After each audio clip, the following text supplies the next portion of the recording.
एक बार भगवान बुद्ध जेतवन विहार में रह रहे थे। भिक्षु चक्षुपाल भगवान से मिलने के लिए आए थे। उनके आगमन के साथ उनकी दिनचर्या, व्यवहार और गुणों की चर्चा भी हुई। भिक्षु चक्षुपाल अंधे थे। एक दिन विहार के कुछ भिक्षुओं ने कुछ मरे हुए कीड़ों को चक्षुपाल की कुटी के बाहर पाया और उन्होंने चक्षुपाल की निंदा करनी शुरू कर दी कि उन्होंने इन जीवित प्राणियों की हत्या की। भगवान बुद्ध ने निंदा कर रहे उन भिक्षुओं को बुलाया और पूछा कि क्या तुमने भिक्षु को कीड़े मारते हुए देखा है? उन्होंने उत्तर दिया, नहीं।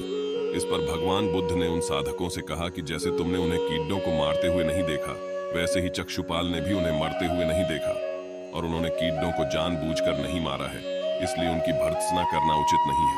भिक्षुओं ने इसके बाद पूछा कि चक्षुपाल अंधे क्यों हैं? उन्होंने इस जन्म में अथवा पिछले जन्म में क्या पाप किए? भगवान बुद्ध ने चक्षुपाल के बारे में कहा कि वे पूर्व जन्म में एक चिकित्सक थे। एक अंधी स्त्री ने उनसे वादा किया था कि यदि वे उसकी आंखें ठीक कर देंगे तो वह और उसका परिवार उनके दास बन जाएंगे। स्त्री की आंखें ठीक हो गईं, पर उसने दासी बनने के भय से यह मानने से इनकार कर दिया।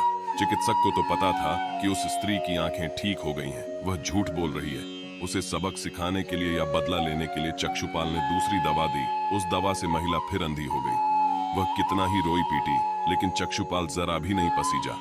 इस पाप के फलस्वरूप अगले जन्म में चिकित्सक को अंधा बनना पड़ा।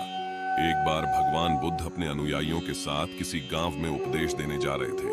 उस गांव से पूर्व ही मार्ग में उन लोगों को जगह जगह बहुत सारे गड्ढे खुदे हुए मिले। बुद्ध के एक शिष्य ने उन गड्ढों को देखकर जिज्ञासा प्रकट की, आखिर इस तरह गड्ढे का खुदे होने का तात्पर्य क्या है? बुद्ध बोले, पानी की तलाश में किसी व्यक्ति ने इतने गड्ढे खोदे हैं। यदि वह धैर्य पूर्वक एक ही स्थान पर गड्ढे खोदता तो उसे पानी अवश्य मिल जाता, पर वह थोड़ी देर गड्ढा खोदता और पानी न मिलने पर दूसरा गड्ढा खोदना शुरू कर देता। व्यक्ति को परिश्रम करने के साथ धैर्य भी रखना चाहिए। एक बार भगवान बुद्ध भिक्षा के लिए एक किसान के यहाँ पहुंचे। तथागत को भिक्षा के लिए आया देखकर किसान उपेक्षा से बोला, श्रमण, मैं हल जोतता हूँ और तब खाता हूँ। तुम्हें भी हल जोतना और बीज बोना चाहिए और तब खाना खाना चाहिए। बुद्ध ने कहा, महाराज, मैं भी खेती ही करता हूँ।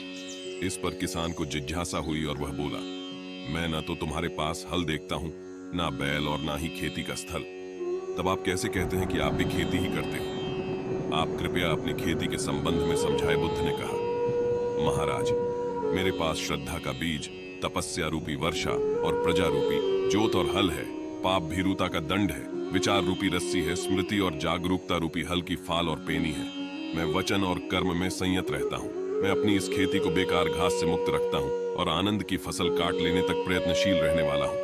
अप्रमाद मेरा बैल है जो बाधाएं देखकर भी पीछे मुंह नहीं मोड़ता है। वह मुझे सीधा शांति धाम तक ले जाता है। इस प्रकार मैं अमृत की खेती करता हूँ। दान की महिमा भगवान बुद्ध का जब पाटलिपुत्र में शुभागमन हुआ तो हर व्यक्ति